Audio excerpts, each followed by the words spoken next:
Reserves. देखो reserve क्या है, रिजर्व इसका एक पार्ट होता है स्टॉक का।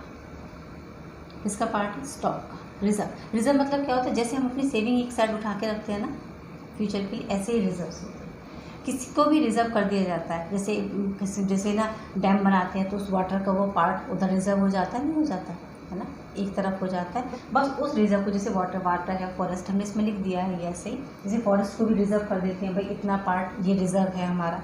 जैसे रिजर्वेशन होते हैं ट्रेन में, ट्रेन की सीटें हैं वो उतने टाइम के लिए हमारे लिए रिजर्व हो जाती हैं। उसके बाद जब हम अपने डेस्टिनेशन पर पहुंच जाते हैं दे आर फ्री, ठीक है ना।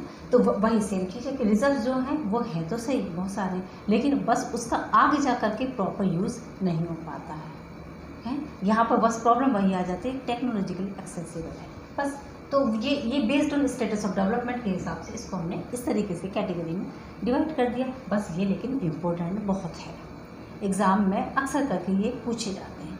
चारों में से किसी एक को भी एक्सप्लेन करा लिया जाता है एग्जाम्पल के साथ। आप चाहे तो इसमें डायग्राम बना सकते हैं एज ई विश, और डायग्राम में आपको यहाँ पे आपको अपनी वो नहीं आर्टिस्ट नहीं दिखानी, आपको सिर्फ उस चीज़ को रिप्रेजेंट करना है, सिर्फ कि आप क्या कहना चाह रहे हैं। तो आर्टिस्टिक बनने की कोशिश ना करें यहाँ पर, आप सिर्फ उसको रिप्रेजेंट कर दें, ठीक है भाई। रिसोर्सेज तो बहुत हो गए हमारे पास, हर चीज़ हमारे पास बहुत सारी हो गई, बस इसको आप सही तरीके से यूज़ करें, that is called resource planning, ठीक है। बुक्स तो बहुत हो गए आपके पास, पढ़ने के लिए टाइम टेबल भी तो बनाइए कि आप किस टाइम पे कौन सी बुक को, किस सब्जेक्ट को कितना टाइम आप दे रहे हैं, तो आपको प्रॉपर मैनेज हो सके, है ना। बस तो चलते हैं नेक्स्ट रिसोर्स प्लानिंग की साइड पर।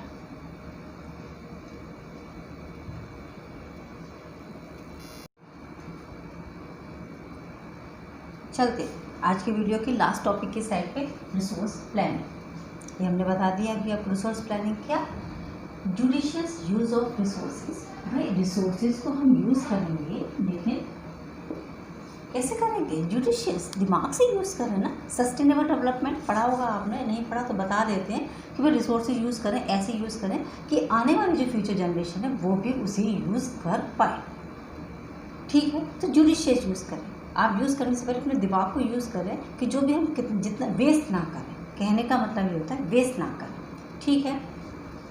ये तो हो गया हमारा रिसोर्स प्लान, लेकिन क्यों आखिर इसकी ज़रूरत क्यों पड़ी रिसोर्स प्लानिंग करने की पड़ी, क्यों? क्योंकि हर जगह सेम नहीं है। रिसोर्सेज किसी स्टेट में बहुत ज़्यादा है, किसी स्टेट में बहुत कम है ना, कहीं पर बिल्कुल नहीं है, तो ये अनइवन और अनइक्वल है, इसीलिए रिसोर्स प्लानिंग की ज़रूरत पड़ी। अगर जैसे माना जो बिहार में रहने वाले लोग हैं या फिर जो राजस्थान में रहने वाले लोग हैं, अगर वही उन्हीं का उस पर राइट कर दिया जाए कि भाई उन्हीं का अधिकार है बस खाली पर, तो ये तो भाई गलत हो जाएगा, अनजस्ट हो जाएगा थोड़ा सा। तो क्या होगा, हमने रिसोर्स प्लान किया कि ये अनइक्वल और जो अनइवन डिस्ट्रीब्यूशन है ना, इसको इक्वल करेंगे। एक्सट्रैक्ट तो वहीं से होगा, निकलेगा वहीं से, लेकिन वो जाएगा भी सब जगह, समझ में आ गया, वो जाएगा भी सब जगह। इसको कहते हैं रिसोर्स प्लान करना।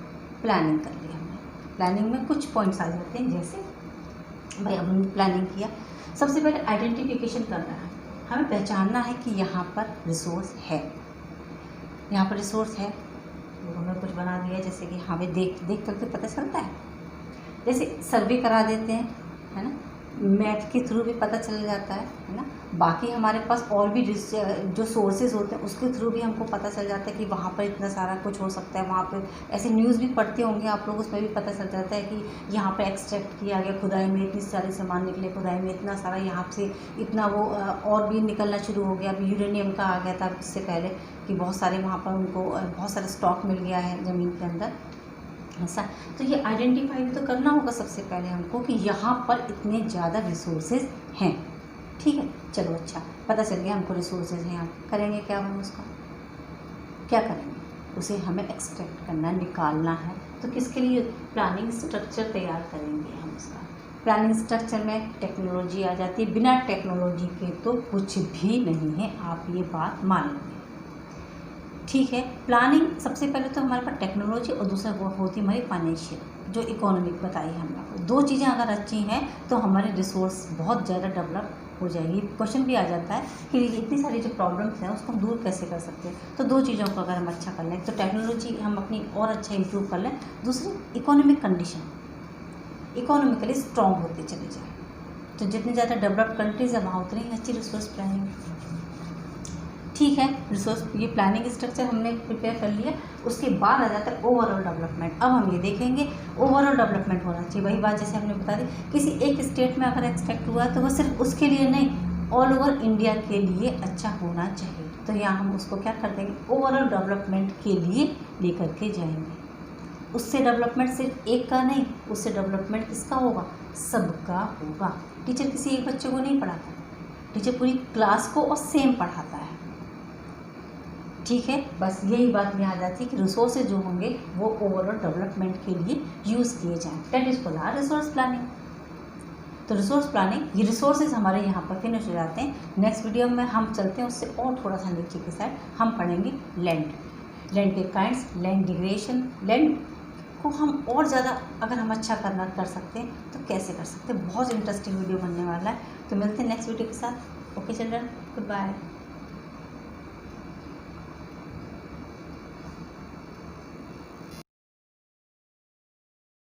Hello students, no motivational speech today. खुद को अपने आप से मोटिवेट कर लीजिए। और ये एक बहुत बड़ी चीज़ होती है, हम अपने आप को, कोई हमसे कितना भी कहता रहे किसी भी चीज़ के लिए, जब तक आप खुद से अपने आप को मोटिवेट नहीं कर सकते कभी नहीं हो सकते। इसलिए आज self motivate, you are free. ठीक है, कंटिन्यू करेंगे ज्योग्राफी का अपना चैप्टर, राइट। ज्योग्राफी में हम आपको पढ़ा रहे थे रिसोर्सेज एंड डेवलपमेंट।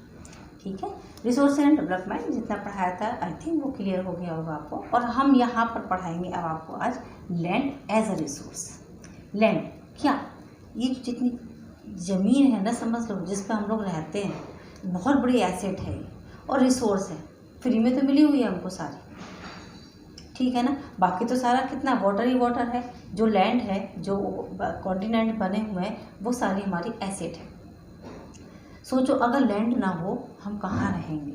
तो ये लिविंग के लिए, एनिमल्स के लिए, एग्रीकल्चर के लिए, ट्रांसपोर्ट के लिए, कितनी सारी चीज़ों के लिए ये हमारे लिए बेनिफिशियल है। इसका यूज़ है हमारे लिए। जब कभी हम इन चीज़ों के बारे में सोचते हैं ना, तब हमको समझ में आता है कि हमारे सामने, हमारे आसपास में जो एक एक चीज़ है वो कितनी वैल्यूबल है हमारे लिए, राइट। चलते हैं, लैंड रिसोर्स ग्रेट एसेट हो गई हमारे लिए। ठीक है ना, क्या है इसकी, ये हमने कुछ बनाया है। देखो, अगर हम एक सर्वे करते हैं तो तकरीबन 43% प्लेन्स इंडिया में, 30% माउंटेन्स हैं और 27% प्लेट्यूज हैं। ठीक है, यूजेस देख लेते हैं भाई, कहाँ पे कैसे कैसे हम यूज़ करते हैं अपनी लैंड रिसोर्स का। फॉरेस्ट है ना, क्यों फॉरेस्ट, क्यों फॉरेस्ट ही क्यों, फॉरेस्ट से तो हमें सबसे ज़्यादा बेनिफिशियल है भाई, है ना। हमको एनवायरनमेंट हमारा अच्छा हो जाता है, फ्रूट्स है, वेजिटेबल्स है, जितने भी हमारी फ्लोरा एंड फौना वहीं तो है ही सारा। तो forest. Land not available for cultivation. अच्छा, अब ये वो लैंड आ जाती है जो कल्टीवेशन के लिए नहीं है। ठीक है, वो लैंड जो कल्टीवेशन माने जहाँ पर खेती नहीं होती, सीधी बात समझिए, जहाँ पर खेती नहीं होती, इसका मतलब उस लैंड पर हम क्या करते होंगे, वो बैरन या वेस्टलैंड हो जाती है। बैरन माने बंजर, या तो यहाँ पर ज़्यादा, जहाँ पर ओवर क्रॉपिंग कर दी गई उसकी वजह से कभी कभी बैरन हो जाती है। लगातार उस पर किसी भी चीज़ पर काम करते रहेंगे तो वो बैरन हो जाती है, वेस्ट हो जाती है। ठीक है, या फिर non agricultural uses. Non agricultural uses में इसको हम यूज़ कर सकते हैं ना, ट्रांसपोर्ट के लिए बिल्डिंग्स बना सकते हैं, डैम बना सकते हैं। ठीक है, वहाँ पर और भी कुछ हॉस्पिटल्स बनवा सकते हैं, कोई भी काम करा सकते हैं, ज़रूरी नहीं एग्रीकल्चर के लिए हो। आप नॉन एग्रीकल्चर में लगा दें इन लैंड्स को। और कौन सी हो जाती हैं ये वाली लैंड, जैसे जहाँ पर जो रॉकी एरियाज़ हैं, जहाँ पर रॉक्स ज़्यादा है ना, डेजर्ट एरिया है, ये वो सारे एरियाज़ आ जाते हैं यहाँ पर, जो ये बैरन या वेस्टलैंड कहलाते हैं। समझ गए। और आ जाते हैं अदर अनकल्टिवेटेड लैंड, जो और आ जाती है, उसमें आ जाती है परमानेंट पास्चर्स। बात कर रहे थे हम अपने परमानेंट पॉस्चर पर। पॉस्चर्स मतलब ऐसे ग्रीन लैंड्स जहाँ पर आकर के एनिमल्स ग्रेज करते हैं। तो ये वो जगह होती है जहाँ पर उनको ग्रेज कराया जाता है। तो भाई ये भी तो ज़रूरी है ना, इतने हमारे एनिमल्स हैं, इतने कैटल्स हैं, आखिर वो खाएंगे कहाँ? तो वो ग्रीनरी के लिए, ग्रासलैंड्स भी कह सकते हैं इसको, परमानेंट पास्चर्स या फिर ग्रीन ग्रासलैंड्स ना, यहाँ पर लैंड को यूज़ कर दिया जाता है।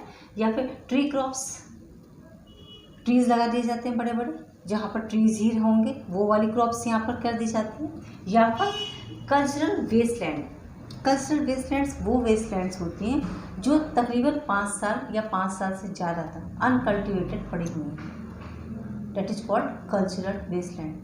ठीक है, समझ गए? कल्चरल वेस्टलैंड कौन सी होती है? जो 5 ईयर्स या 5 ईयर्स के बाद से भी और ज़्यादा सालों से अनकल्टिवेटेड है, जिनको कल्टिवेट नहीं किया गया है, ऐसी लैंड, बहुत सारी लैंड पड़ी रहती है, तो ये किस में आ जाती है? कल्चरल वेस्टलैंड में आ जाती है। ठीक है, और आ जाते हैं, ये भी आ जाते हैं फैलो लैंड की साइड।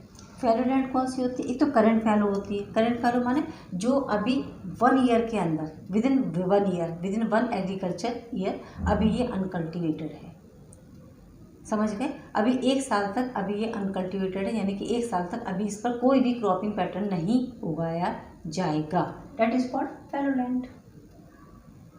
ठीक है, और आ जाते हैं हम net sown area. Net sown area मतलब ग्रॉस क्रॉप एरिया, जितनी एरिया में यहाँ पर सोन यानी कि बीज बोया गया है, वो सारा एरिया अगर हम उसको टोटल कर लेते हैं सारा, तो वो सारा हमारा किस में आ जाता है? नेट सोन एरिया, यानी कि gross crop area, that is called, वो कहलाता है। ये यूजेस आपको यहाँ पर ये सारे, आई थिंक इतने बातें तो आपको क्लियर हो गई होंगी।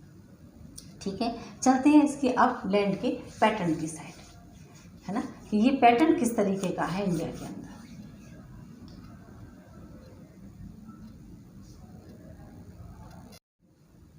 So let's start land use pattern. ठीक है, देखो लैंड यूज पैटर्न क्यों, जैसे इंडिया है, हम इंडिया का एग्जांपल लेके चल रहे हैं यहाँ पर, तो यहाँ पर लैंड यूज पैटर्न अलग अलग है। अब अलग अलग क्यों है ना, वो कौन से फैक्टर्स हैं जो लैंड यूज करने के फैक्टर्स, उसके पीछे कारण है, ऐसे क्या इसके रीजंस हो सकते हैं। देखो सबसे पहले आता था टोपोग्राफी, माने लैंड की अपर लेयर वो कैसी है, ठीक है, वो हमारे यूज़ में है या नहीं है। जैसे माउंटेनियस एरिया है, प्लेन एरिया है, रॉकी ज़्यादा है, सैंडी ज़्यादा है, क्या है वहाँ पर। ठीक है, और फिर आ जाते हैं क्लाइमेट कैसा होता है वहाँ पर। अगर क्लाइमेट अच्छा है तो ऑब्वियस बात है ज़्यादा लोग रहते होंगे, बहुत ज़्यादा ख़राब क्लाइमेट है नहीं लोग रहते होंगे वहाँ पर, समझ गए। और मैंने वो यहाँ पे पॉपुलेशन की बात नहीं कर रहे, यहाँ पर हम उसकी बात करें कि क्लाइमेट हमारा एग्रीकल्चर के लिए यूज़फुल है भी या फिर नहीं है। सॉइल कैसी है, फर्टिलिटी है भी कि नहीं है सॉइल में, तभी तो भाई हम उसमें वहाँ पर क्रॉप करेंगे, नहीं तो नहीं कर पाएंगे हम। पॉपुलेशन डेंसिटी इसी पर डिपेंड कर जाती है ना, कि वहाँ पर लैंड कैसी है, अच्छी हुई, फर्टिलिटी हुई प्रॉपर, लोगों को फैसिलिटीज़ अच्छी मिल रही होंगी, लोग रहेंगे जा करके। सेम टेक्नोलॉजिकल कैपेसिटी की बात आ जाती है। अगर हम ऐसी जगह है जहाँ पर टेक्नोलॉजिकल कैपेसिटी है, जहाँ पर टेक्नोलॉजी हम सेटअप कर सकते हैं, ऑब्वियस बात है वहाँ पर ज़्यादा पॉपुलेशन ही रहती होगी। और आ जाते हैं कल्चर एंड ट्रेडिशन के हिसाब से, भाई किसका कैसा कल्चर है, ट्रेडिशन, तो ऑब्वियस बात है कि सेम कम्युनिटी के लोग सेम ही जगह पर रहना पसंद करते हैं, है ना। जैसे पंजाब में ज़्यादातर सिख्स रहते हैं, है ना, तो बस सेम कम्युनिटी के, तो वहाँ पर उनको ज़्यादा कन्वीनियंट, ज़्यादा उनको रिलैक्स फील होता है, तो ये उनका कल्चर एंड ट्रेडिशन के हिसाब से जाता है। इसलिए हमारा लैंड यूज़ पैटर्न जो है वो थोड़ा सा डिफरेंट इन फैक्टर्स की वजह से सारे इंडिया में अगर हम देखें कि सेम अगर हम सेम स्टेट्स की बात करते हैं तो हर स्टेट में सेम पॉपुलेशन होनी चाहिए, तो वो नहीं है बिकॉज ऑफ दिस। ठीक है, अब चलते हैं लैंड डिग्रेडेशन की साइड। लैंड डिग्रेडेशन क्या होता है? Degradation means over use of anything.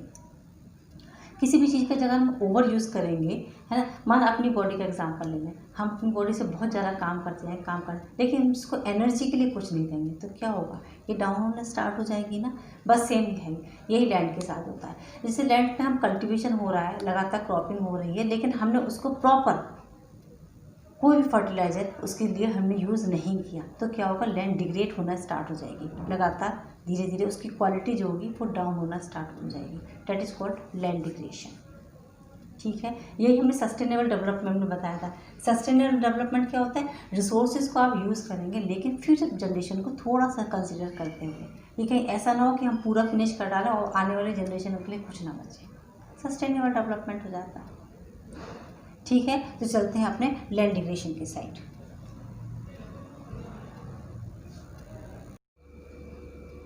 So let's start land degradation.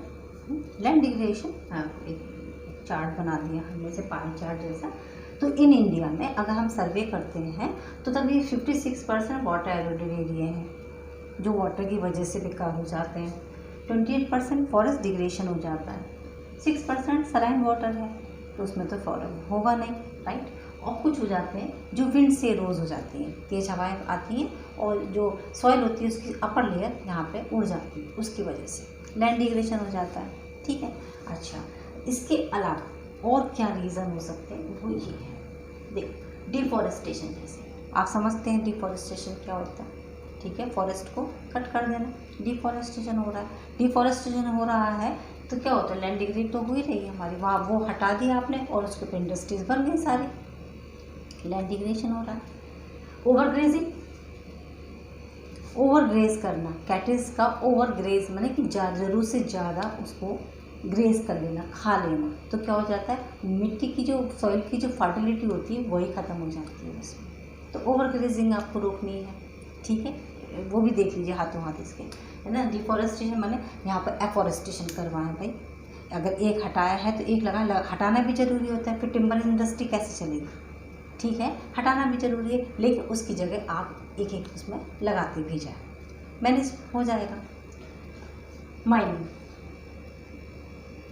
जहाँ पर माइनिंग का काम होता है तो सॉइल की अपर लेयर में, माइनिंग तो अंदर होगा, अंडरग्राउंड होता है वो तो सारा, है ना, लेकिन जो उसकी अपर लेयर है वो बिल्कुल ख़राब हो जाती है, वहाँ पर काम तो वो तो आप कर ही नहीं सकते हो ना। तो माइनिंग की वजह से वाटर लॉगिंग, वाटर का एक जगह इकट्ठा हो जाना, वाटर का एक जगह जैसे फ्लड आ जाना, जो फ्लडी एरिया है वहाँ पर, उसकी वजह से पानी ज़्यादा आएगा तो कैसे काम होगा, कैसे वहाँ पर क्रॉप हो पाएगी, ठीक है, वो डिग्रेडेशन हो जाता है। और क्या होगा, सीमेंट इंडस्ट्री, सीमेंट इंडस्ट्री पता है उसमें जो केमिकल्स उड़ते हैं ना हवा में, उसकी वजह से, या फिर जो सीमेंट है और जिसको पानी के साथ बहा दिया जाता है वो मिट्टी के साथ जाकर जम जाता है, और सीमेंट में थोड़ी कल्टीवेशन होता है, ठीक है। और वाटर पॉल्यूशन आ जाते हैं भाई, इतनी सारी केमिकलाइज इंडस्ट्रीज है, सारा उठा करके सारा वाटर कहाँ पर आप इसको ड्रेन कर दिया जाता है, नदियों में, और नदियों के सारे में आ जाता है, तो क्या हो जाता है, उससे अल्टीमेटली किसी न किसी तरीके से हमारी लैंड की फर्टिलिटी कम हो जाती है, लैंड डिग्रेडेशन हो जाता है। तो ये तो हमारे लैंड डिग्रेडेशन थे, बस इसी को आप ठीक करते जाएँ, इसको इसी के लिए ही सब लोग काम करें मिलजुल करके कि वाटर पोल्यूशन को हटाएँ, है ना, वाटर पोल्यूशन के लिए काम करें, या फिर सीमेंट इंडस्ट्री में वो सारे रूल्स रेगुलेशंस लेकर के आएँ, है ना, जिससे कि लैंड डिग्रेडेशन कम से कम हो सके, तो लैंड डिग्रेडेशन को हम बहुत हद तक कम कर सकते हैं, ठीक है। चलते हैं अब आगे सॉइल एज अ रिसोर्स की साइड।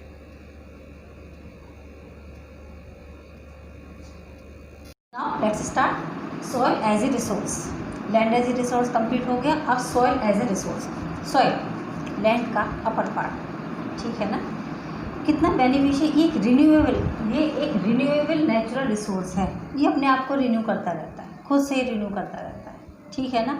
अच्छा, और कितना ज़्यादा फायदेमंद लिविंग ऑर्गेनिज्म के लिए भी और प्लांट्स के लिए, दोनों के लिए ही है भाई। प्लांट्स कहाँ पर टिके हुए रहते हैं, प्लांट्स है ऊपरी लेयर होती है, प्लांट्स उसी में तो बनते हैं, हम लोग कहाँ रहते हैं, इसी पे तो रहते ही हैं, ठीक है ना। ये सबसे ज़्यादा जो इम्पोर्टेंट है वो ये हमारे लिए लिविंग सिस्टम है, अपने आप से लिविंग होता रहता है, बनता रहता है, बिगड़ता रहता है। कुछ ये बता देते हैं सॉइल प्रोफाइल कैसी बनी हुई है ना। सॉइल प्रोफाइल हालांकि इतना आपके सिलेबस में नहीं है, लेकिन थोड़ी सी नॉलेज एक्स्ट्रा होनी चाहिए। देखिए ये 4 पार्ट में अगर हम डिवाइड कर देते हैं, तो जैसे अर्थ बनी हुई होती है हमारी, अर्थ है ना, उसमें जैसे पहले क्रस्ट है, फिर कोर है, मैंडल होता है, 3 पोर्शन उसमें होते हैं, तो ये क्रस्ट का पार्ट है सारा, क्रस्ट का, बाकी कोर और मैंडल हमें कोई लेना देना नहीं है यहाँ पर, ठीक है। क्रस्ट का पार्ट देखो, टॉप सॉइल, सब सॉइल और subtended weathered parent rock material, उसके बाद unweathered parent bed rock,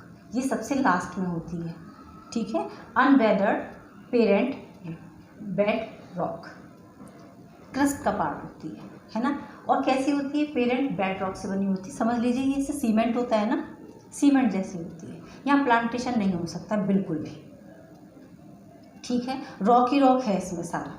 unweathered होता है, अनवेदर्ड मतलब इसका वेदर पर कोई इम्पैक्ट नहीं पड़ता, क्योंकि बहुत नीचे है ना, इसलिए, है ना, इसलिए ये अनवेदर्ड है। और कैसी है, ये कैसी होती है, तकरीबन हम सीमेंट जैसे इसको मान सकते हैं।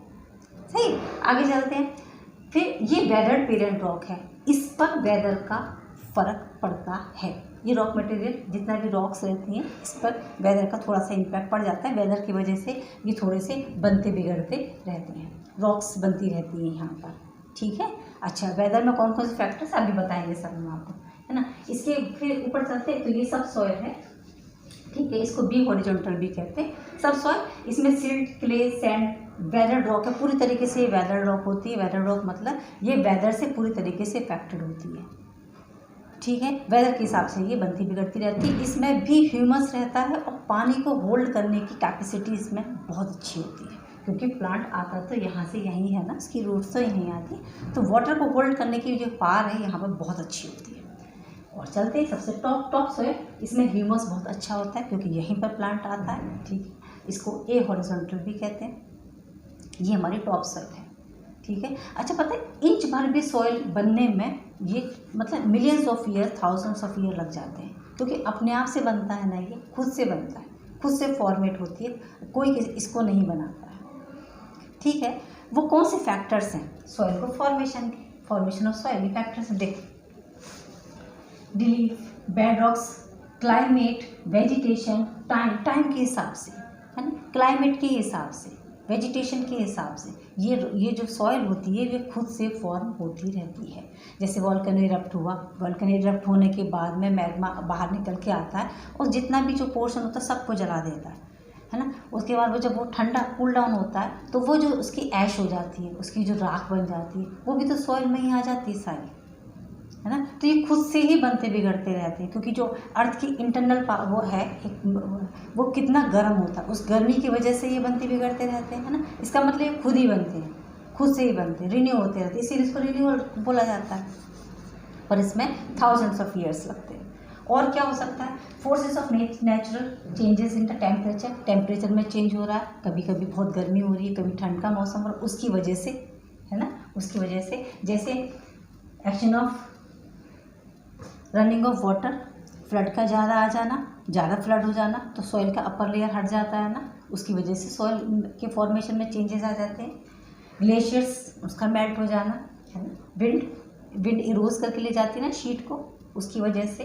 या कि एक्टिविटीज़ होता है डिकम्पोजर्स, जो डिकम्पोजर्स होते हैं उनकी एक्टिविटीज़ कैसी होती है, वो किस तरीके से डिकम्पोज कर रहे हैं, क्या करें, क्योंकि जो डिकम्पोज होता है वो जाता भी तो नीचे ही है सॉइल के, है ना। भाई वॉल्केनो इरप्ट हुआ, जितने भी ट्रीज थे वो ट्रीज सारे जल करके सब नीचे चले गए, सब नीचे चले गए, समझ में आई, है ना। या फिर जैसे ना जैसे वो कहते हैं ना कि वो बस्ट हो जाती है या धरती फट जाती है, फटने के बाद सब चीज़ें उसके अंदर चली जाती हैं ना वापस, बस इसलिए इसमें बहुत ज़्यादा टाइम लग जाता है, इसीलिए इसमें बहुत टाइम लग जाता है ना। उसके बाद chemical and organic changes, chemical और ऑर्गेनिक चेंजेस जो इसके अंदर होते रहते हैं, उसकी वजह से भी सॉइल फॉर्मेट होती रहती है अलग अलग तरीके से। तो ये था सॉइल का फॉर्मेशन। ये फैक्टर्स हैं इसके, ये फैक्टर्स आप आराम से यहाँ पर मेंशन कर सकते हैं, ठीक है। अच्छा, इंडिया एक इतनी बड़ी कंट्री है और लेकिन सॉइल के बहुत सारे काइंड्स हैं और इंडिया में अलग अलग जगह पर अलग अलग तरीके की सॉइल मिलती है। तो क्लासिफिकेशन ऑफ सॉइल की साइड चलते हैं और इंडिया में ये देखते हैं कि इंडिया के किस पार्ट्स में कौन सी सॉइल रहती है और क्यों रहती है, उसके पीछे की रीज़न भी हम आपको बता देते हैं।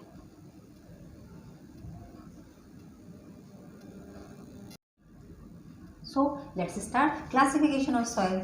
क्लासिफिकेशन ऑफ सॉइल मतलब सॉइल का यहाँ पर कितने काइंड्स की होती है। अच्छा, काइंड्स क्यों, इंडिया बहुत बड़ा है ना, और हर जगह सेम सॉइल नहीं है, सेम सॉइल नहीं है, क्यों, देखो वेजिटेशन अलग है, पॉपुलेशन अलग है, क्लाइमेट अलग है ना, कुछ ऐसे रीज़न है ना, उसकी वजह से यहाँ पर सॉइल अलग अलग है। इंडिया का मैप बना रखा है, हर सॉइल यहाँ पर अलग अलग है। सॉइल, अब यहाँ पर कितने काइंड्स के सॉइल है, वो काइंड्स को अब हम यहाँ पर डिस्क्राइब करते हैं। तो सॉइल आ जाती है सबसे पहले एलिगल soil,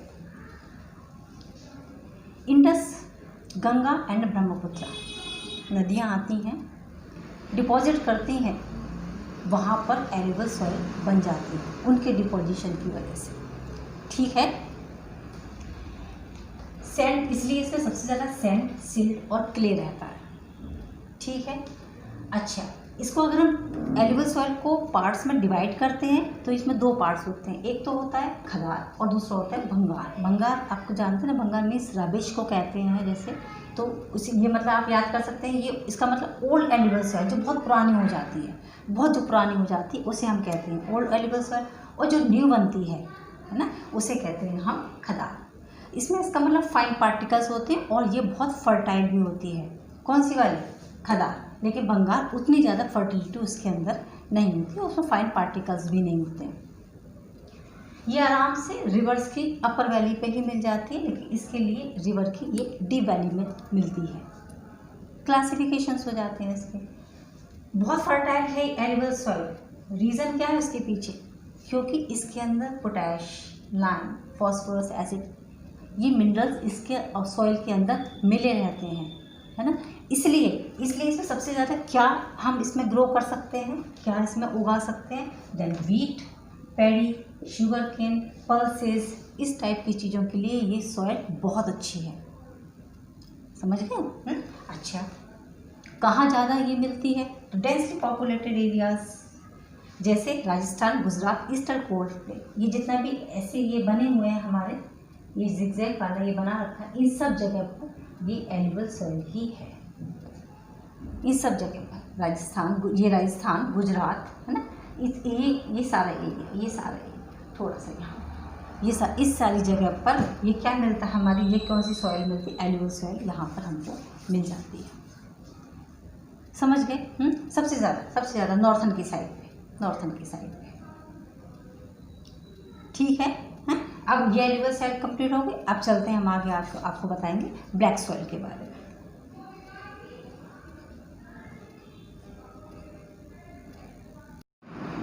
so let's start about the black soil. जैसा नाम से क्लियर है, ब्लैक सॉइल मीन्स कलर इन ब्लैक, है ना। इस सॉइल का कलर कैसा होता है? ब्लैक होता है। ब्लैक क्यों होता है? क्योंकि ये किससे बनता है? ये बनता है लावा फ्लो से। वॉल्केनो इरप्ट होते हैं, लावा निकलता है और जितनी भी सारी चीज़ें होती हैं सबको जला देता है, तो जो ऐश हो जाती है, जल जाता है, उससे ये सॉइल बनती है, इसलिए ब्लैक कलर की होती है। ठीक है। बहुत आइडियल सॉइल है किसके लिए? कॉटन के लिए। सबसे ज़्यादा कॉटन यहाँ पर अच्छे से हम ग्रो कर सकते हैं, इसलिए इसको पता है ब्लैक कॉटन सॉइल भी कहते हैं। ब्लैक कॉटन सॉइल, समझ गए? अच्छा, क्यों? ये इसमें लावा, क्योंकि लावा फ्लो से बनती है, तो फाइन क्ले मेटल इसके अंदर होता है, बहुत अच्छा। इतना अच्छी ये सॉइल होती है, मॉइस्चर को, सबसे अच्छी कैपेसिटी होती है इसके अंदर मॉइस्चर को अपने अंदर होल्ड करने की, है ना। मॉइस्चर कुछ भी हो वो अपने अंदर इसको होल्ड कर देती है, इतनी अच्छी इसकी कैपेसिटी होती है ना। स्टिकी होती है जब ये वेट हो जाती है, अगर गीला है चिपचिपी हो रही हो, लेकिन डीप क्रैक हो जाते हैं जब हॉट हो जाती है। गर्म होगी तो उसमें डीप क्रैक्स भी बन जाते हैं। समझ गए? स्पेशलिटीज़ हैं भाई सॉइल की। Plateaus of Maharashtra, Malwa, MP, Saurashtra and Chhattisgarh में ये मिलती है। लुक एट दिस मैप, वो हमने लोकेट किए हैं। ये सर्कल जितना बना हुआ है, ये सर्कल के पार्ट में ब्लैक सॉइल ये एरियाज है। बहुत पर्टिकुलर नहीं है, लेकिन हमने उस चीज़ को आपको दिखाने की यहाँ पे प्रॉपर कोशिश की। राइट, क्लियर है इतनी बात मेरी? ब्लैक सॉइल क्लियर हो गया। इसको रैगर सॉइल भी कहा जाता है, रैगर ब्लैक सॉइल भी इसको कहा जाता है। इतनी बात क्लियर हो गई। चलते हैं फिर नेक्स्ट सॉइल की साइड, और वो सॉइल है रेड सॉइल।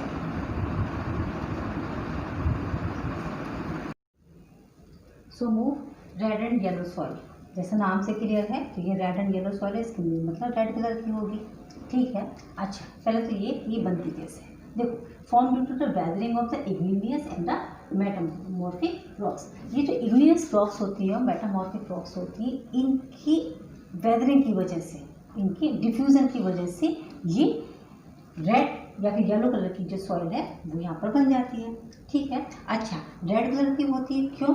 क्योंकि इसमें आयरन कंटेंट बहुत ज़्यादा होता है। लिखा भी हुआ red in colour because of the iron content.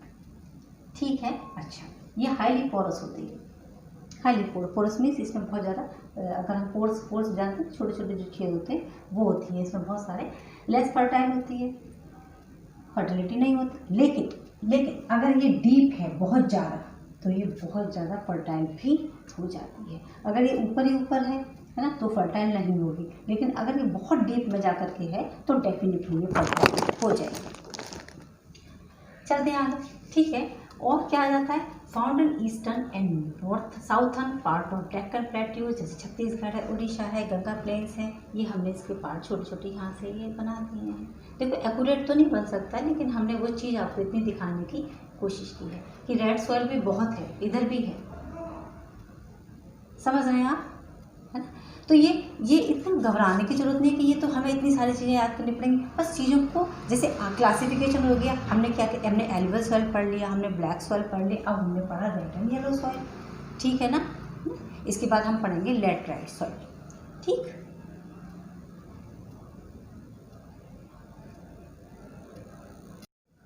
So next start our laterite soil. Laterite है, ये जो लैटराइट वर्ड है वो लैटिन के लेटर वर्ड से आया है, later word that is called brick, उसे कहते हैं ब्रिक, ठीक है।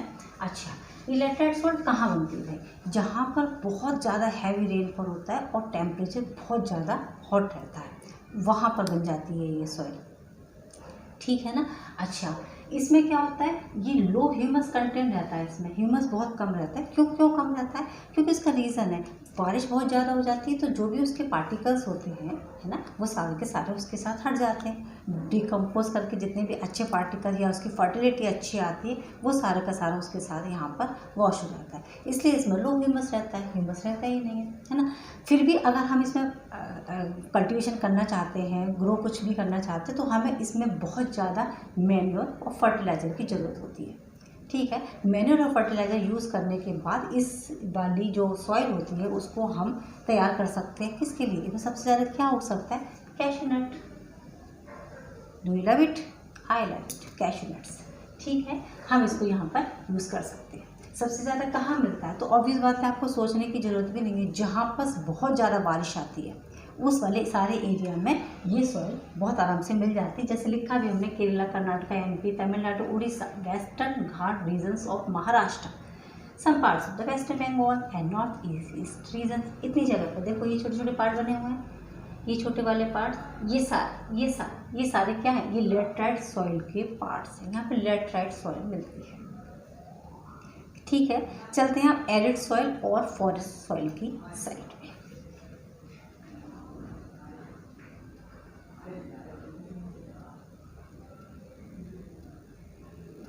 Okay, now start our last soil, arid soil and forest soil, ठीक है।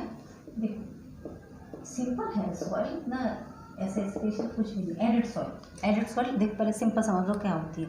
एरिड सॉइल मतलब डेजर्ट वाली जो मिट्टी होती है, ठीक है, डेजर्ट वाली मिट्टी होती है, कहाँ मिलेगी, याद कर लेना, राजस्थान में मिलेगी। चलते हैं वहाँ के एरिड सॉइल, ये रेड टू ब्राउन कलर में होती है, समझ गए भाई। टेक्सचर कैसा होगा, ऑब्वियस है सैंडी होता है। नेचर कैसा होगा, सलाइन होता है, ठीक है, सलाइन होता है। और टेक्सचर कैसा है, सैंडी होता है। डे में बहुत ज़्यादा हॉट हो जाता है, टेम्परेचर बढ़ जाता है क्योंकि, और नाइट में उतनी ही ये कूल हो जाती है, ठीक है। लाइक ह्यूमस रहता है, ह्यूमस होता ही नहीं है इसमें, ना मॉइस्चर इसमें ज़्यादा होता है, राइट। कंकड़, इसमें कंकड़ बहुत होते हैं क्योंकि कैल्शियम फॉर्मेशन की वजह से इसमें छोटे छोटे ऐसे करके, जैसे सैंड होती है ना, सैंड देखिए ना, सैंड में छोटे छोटे पार्टिकल्स जैसे कंकड़ जैसे होते हैं ना, वो इसके अंदर होती है। तो कल्टीवेशन तो हो ही नहीं सकता ना, लेकिन फिर भी हार नहीं मानते, कल्टीवेशन हम कर सकते हैं after proper irrigation and deep flowing, बहुत नीचे तक उसको फ्लो कर दें हम, और खूब अच्छे से उसमें इरिगेशन करते हैं, जैसे राजस्थान में किया जाता है। तो हम एरिड सॉइल में भी कल्टीवेशन कर सकते हैं। ये सारा एरिड सॉइल है, ये राजस्थान के पार्ट में बताया, ये एरिड सॉइल है, डेजर्ट ही तो है यहाँ पर, समझ गए, ये एरिड सॉइल कहा जाता है। चलते हैं फॉरेस्ट सॉइल की साइड। तो फॉरेस्ट सॉइल देखो नाम से क्लियर है, जो माउंटेनियस जो भी पोर्शन होते हैं वहाँ पर मिलेंगे, है ना। अच्छी रेनफॉल होगी। बस ये भी अलग अलग उसके क्लाइमेट के हिसाब से ये भी अलग अलग मिल जाते हैं हमको माउंटेनियस एरिया में। देखिए हाईली एंड माउंटेनियस एरिया में जहाँ अच्छी बारिश होती है वहाँ होते हैं। लूनी और सिल्ट अगर अपर पार्ट में है तो ये बहुत लूनी और सिल्टी होंगे, तो वहाँ पर वेजिटेशन की चांसेस थोड़े कम हो जाते हैं। लेकिन अगर ये लोअर पार्ट में है, वैलीज़ के अगर ये लोअर पार्ट में है तो बहुत अच्छे से फर्टिलिटी इसमें होती है। ह्यूमस इसमें कम रहता है, बहुत कम होता है ह्यूमस इसमें, फिर भी वेजिटेशन कर देते हैं। ये ना, ये सारा पार्ट हिमाचल आ गया सारा, ठीक है। ये सारा पार्ट हमारा जम्मू एंड कश्मीर और हिमाचल, ये और ये पार्ट ये हमारा ये किस में आ जाता है, ये हमारे आ जाते हैं यहाँ पर forest soil, mountainous area forest soil में जाता है। ये थे आपके सॉइल के क्लासिफिकेशन, ठीक है। अब सॉइल का इरोजन और सॉइल का कंजर्वेशन। ये सॉइल इरोज भी तो हो जाती है, खराब हो जाती है, किस रीज़न से, और फिर अगर हो जाती है तो हम उसको कंजर्वेशन यानी कि उसकी हम देखभाल टेक केयर कैसे कर सकते हैं, ठीक है। चलते हैं इसकी साइड। सॉइल इरोजन एंड उसको कंजर्वेट कैसे करेंगे, ठीक है। अब सॉइल इरोजन क्या होता है, सॉइल की अपर लेयर का, सॉइल की जो अपर लेयर होती है उसका डिस्टर्ब हो जाना, उसका हट जाना, है ना, उसको इसलिए इसको शीट इरोजन भी कहते हैं, इसको शीट इरोजन भी कहते हैं, ठीक है। अच्छा, ये शीट इरोजन जैसे ये सॉइल है और ये जैसे रेन हो गई, बारिश हो गई, उसकी वजह से शीट का हट जाना, जैसे, या फिर ग्लेशियर का ज़्यादा मेल्ट होके आ जाना, या फिर वाटर की वजह से, कुछ और भी रीज़न होते हैं जो मैनमेड हो सकते हैं, जैसे कि डिफॉरेस्टेशन होना, कैटल ओवरग्रेजिंग कर देना, या फिर कंस्ट्रक्शन का काम ज़्यादा लेवल पर पड़ जाना, या माइनिंग हो जाना। और भी रीज़न होते हैं जैसे फॉल्टी मेथड ऑफ फार्मिंग का मेथड अच्छा ना होना, उसकी वजह से भी सॉइल इरोजन या फिर शीट इरोजन हो जाता है। जब ये इरोजन होते हैं तो फिर इसका मतलब जो कल्टीवेशन होगा यानी कि जो हार्वेस्ट होगी वो हमारी अच्छी नहीं होगी। क्या हो जाता है, देखो जैसे बारिश आई, ये डीप ना चैनल जैसे बन जाते हैं, डीप चैनल इतने गहरे गहरे गड्ढे जैसे बन जाते हैं। इसे पता है क्या कहते हैं, इसे कहते हैं गुलीज, क्या कहते हैं, गुलीज। ये जो गहरे गहरे गड्ढे बन जाते हैं, समझ, ठीक है। इसको और ये इसलिए क्योंकि ये डीप चैनल बन गए और चैनल में पानी भर गया जाता है तो फर्टिलिटी खराब हो जाती है, लैंड की फर्टिलिटी खराब हो गई, इसलिए उसको बेड लैंड कहते हैं। क्या कहते हैं, बेड लैंड, ठीक है। और चंबल बेसिन में इसी को क्या कहा जाता है, राविस। किसी भी तरीके से क्वेश्चन आ जाते हैं कि तो ऑब्जेक्टिव आने लगा है ना, इसलिए बता दें। अब ये तो रहा सॉइल इरोजन, तो क्या इसको बचाने के लिए कुछ नहीं है ना, इसको कंजर्वेशन भी हम कर सकते हैं कंजर्वेटिव से, तो हम काउंटर फ्लोइंग करें। काउंटर फ्लोइंग मतलब जैसे ये है लैंड, तकलीफ ऑफ लैंड, इसमें ऐसे ऐसे करके वो बनाना है बीच में। अब हम इस पोर्शन पर फार्मिंग करेंगे, ये बीच में क्या होगा, बैरियर जैसे बना देते हैं उसी के, है ना, फार्मिंग के क्रॉप के बैरियर जैसे बना देते हैं, तो पानी उसमें प्रॉपर तरीके से रुकता है, ठीक है। ये थोड़े से ऊपर होते हैं, जैसे विंड बहुत तेज आती है या बारिश आ जाती है तो फिर ये उसको वहीं की वहीं रोक लेते हैं, तो उसकी वजह से ये जो लेयर है सॉइल की ये खराब नहीं होने पाती है, समझ, वाटर होल्ड रहता है पूरी तरीके से। या फिर टेरेस फार्मिंग करेंगे, टेरेस फार्मिंग मतलब स्टेप बाय स्टेप, जैसे सीढ़ियाँ होती हैं ना, ऐसे करके टेरेस फार्मिंग, ठीक है। तो पानी अगर हम ऊपर वाली लेयर पर डालेंगे यहाँ पर, तो धीरे धीरे यहाँ पे फिर यहाँ पर फिर यहाँ पर, इस तरीके से वाटर यहाँ पर फ्लो होकर के आता जाता है, क्लियर। या फिर डिफॉरेस्टेशन तो करना ही करना है, डिफॉरेस्टेशन हो रहा है तो फॉरेस्टेशन आप करते जाएं। प्लांटिंग ऑफ रॉस ट्रीज, आपने देखा होगा रोड के दोनों किनारे पर रॉस ट्रीज लगाए जाते हैं, ट्रीज लगाए जाते हैं, उसको क्या पता है क्या कहते हैं, उसको कहते हैं शेल्टर बेल्ट। शेल्टर बेल्ट क्यों, जो बहुत तेज से हवाएं आती है ना, विंड आती है, उसको रोक लेते हैं, है ना, या बारिश का पानी आता है तो उसकी रूट उसको एब्जॉर्ब कर लेती है। इससे क्या होता है जो और उसके आजू बाजू, जैसे ये रोड हो गई हमारी, ये रोड हो गई हमारी, तो यहाँ पर जो लगे हुए होते हैं, ये जो ट्रीज लगा हुआ है, यहाँ पर जो ट्रीज लगे हुए हैं, इसकी वजह से यहाँ वाली जो हमारी ये जो लैंड होती है ये यहाँ पर सेफ हो जाती है, इसलिए इसको क्या कहते हैं, शेल्टर बेल्ट, समझ गए। चलिए इस टॉपिक का, बस इस चैप्टर का लास्ट और टॉपिक आपको बता रहे हैं, सस्टेनेबल डेवलपमेंट। तो चलते हैं सस्टेनेबल डेवलपमेंट की साइड।